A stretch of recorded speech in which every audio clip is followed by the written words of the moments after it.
30 de abril de 2020. Muito obrigado você que está acompanhando aqui a nossa programação. Nós vamos agora direto a Brasília, né? Vamos conversar com... Deixa eu colocar, joga... Cadê? Tira o intervalo aí, pessoal. Ah, muito bem, que isso. Era para me aparecer na imagem. Vou chamar aqui já o nosso amigo Flauzino, né? O economista lá de Brasília. A gente vai trazer agora o bate-papo com ele. Já está na tela aí, já aparecendo aqui no blog, na página da Rádio Moderna FM, blog Douglas Batista também. É a nossa coluna capital desta quinta-feira. Flauzino, primeiramente, bom dia. Obrigado mais uma vez aqui por nos atender. Seja bem-vindo.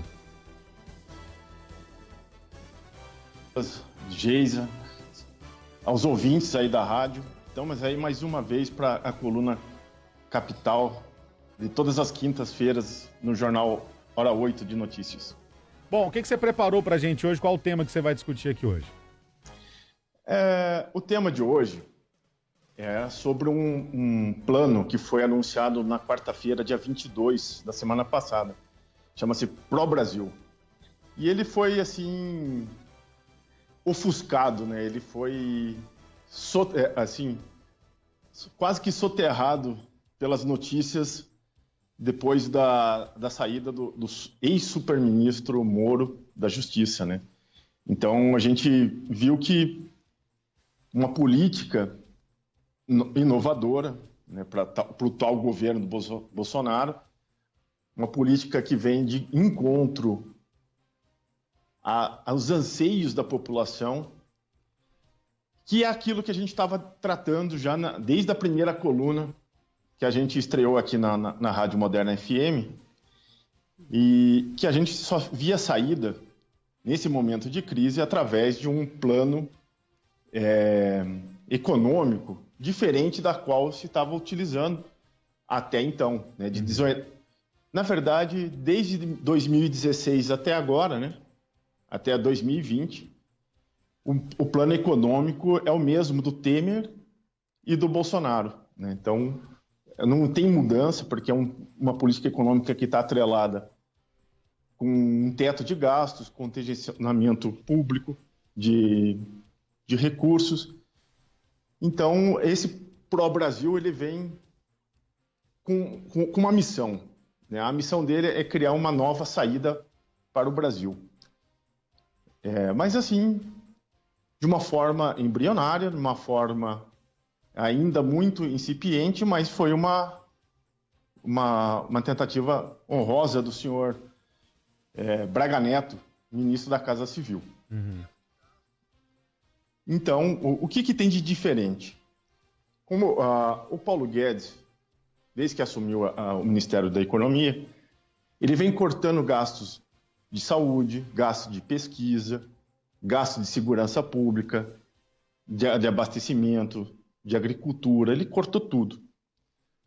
Porque ele tem uma filosofia que é ultraliberal, na qual o Estado não pode participar em nada e tem que cortar gastos e pagar o serviço de juros de dívida para o setor financeiro, fortalecer o setor financeiro e também o setor de investimentos privados estrangeiros. E isso resultou em 19, né, apesar de ser uma continuidade do governo Temer, que já foi um governo com PIB baixo, o primeiro ano do governo Bolsonaro foi um PIB de 1% de crescimento em relação ao último ano do Temer.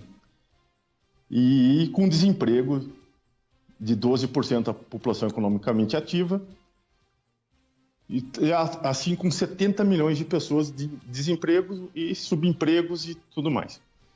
Então já deu uma política completamente errada, porque ele apresentou que com reforma trabalhista e da Previdência o investimento ia voltar.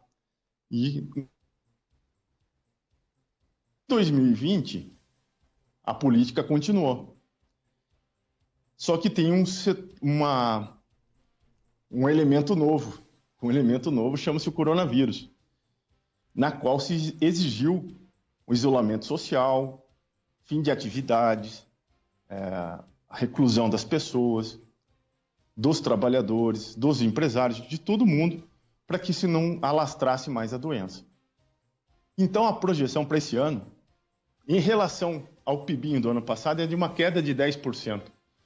A primeira coluna aqui, eu falei em 6%.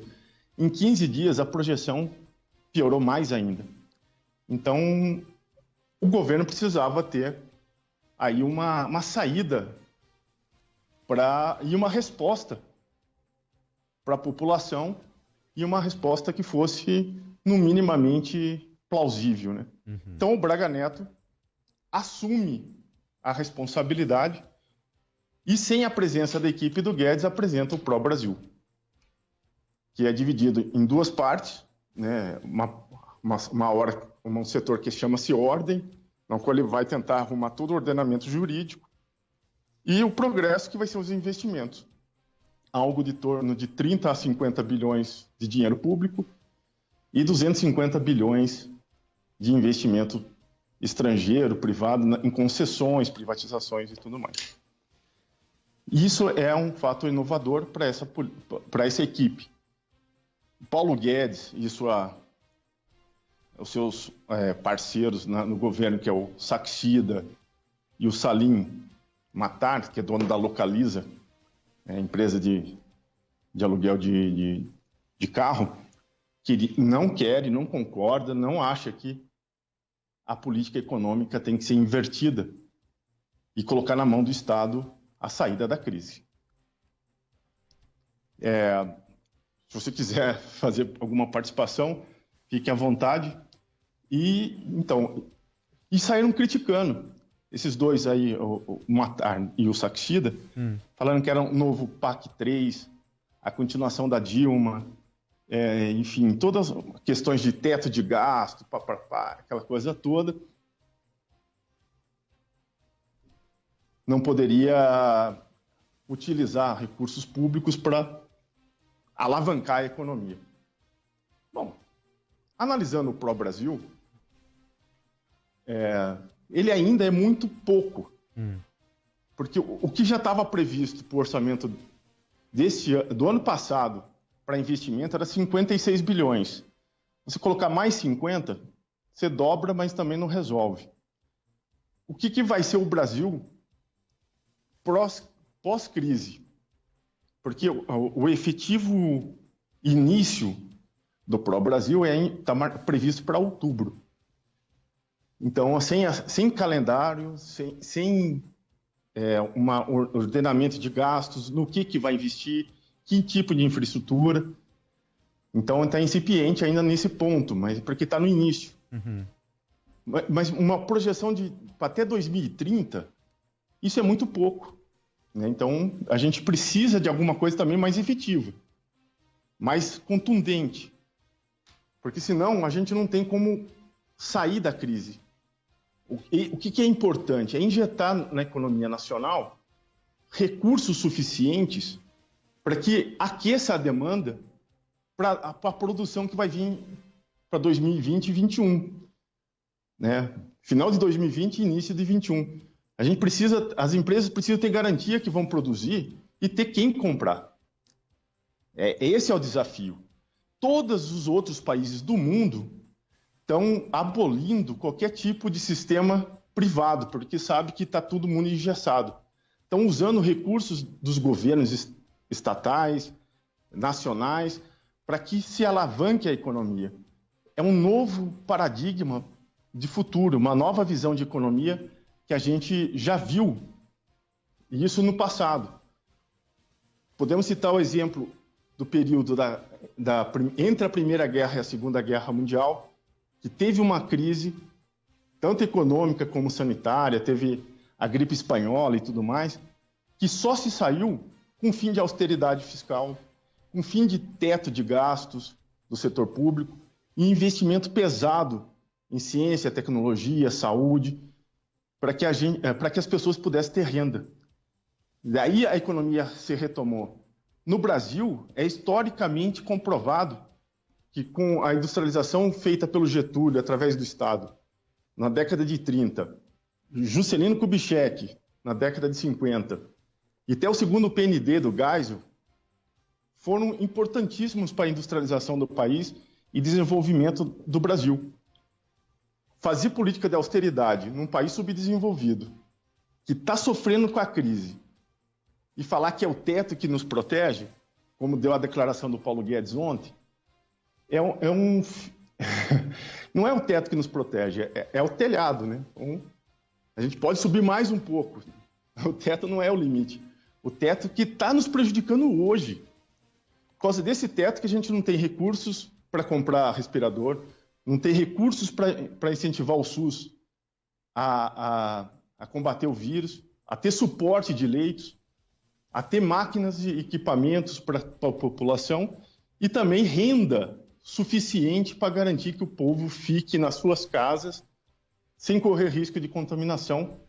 E também, né, a economia como um todo, né, com os micro e pequenos empresários, agricultores que precisam de renda nesse momento difícil. Então, o caminho, Flauzino, é o governo investir. É o governo garantir que o dinheiro circule para que as pessoas tenham renda e possam fazer o consumo, porque senão assim vai ser muito mais complicado a gente sair dessa crise, é isso? Muito mais complicado, não sai. Não sai da crise. Sem renda, sem demanda, não adianta você ter produção. Verdade. Você pode ter uma fábrica, né, uma construção, que é um prédio, uma fábrica, cheio de máquinas automatizadas, produzir 24 horas por dia. Você vai vender para quem se as pessoas não têm renda para comprar? De item básico, pode ser fábrica de farinha, pode ser fábrica de sabonete. Se você não tiver gente com renda para comprar, a produção vai ficar estocada. Caso que já aconteceu em 1929 nos Estados Unidos. Então, eles produziram muito, só que não tinham para quem vender. Daí fizeram um tal de plano Marshall para dar renda, não para os Estados Unidos, para dar renda para a Europa comprar o excedente de produção norte-americana. Então, por isso que o Braga Neto e alguém falou que isso aí seria o novo plano Marshall, mas só que pro interno do Brasil. Se a gente não der renda para o nosso povo, né, seja empresário, trabalhador, agricultor, a gente não vai fazer a roda da economia girar. Não é fazer as pessoas irem trabalhar e morrer. Se você não tiver trabalhador também, não vai ter pessoa que produza, não vai ter pessoas com renda para comprar. Muito bem, 7h55, deixa eu agradecer aqui o Flauzino. Mas, Flauzino, esse Pro Brasil, que segundo você falou, deve ser lançado em outubro, né? Como foi lançado pelo Braga, uma discussão do Braga Neto, isso daí não gerou ciúmes lá com o Paulo Guedes, não?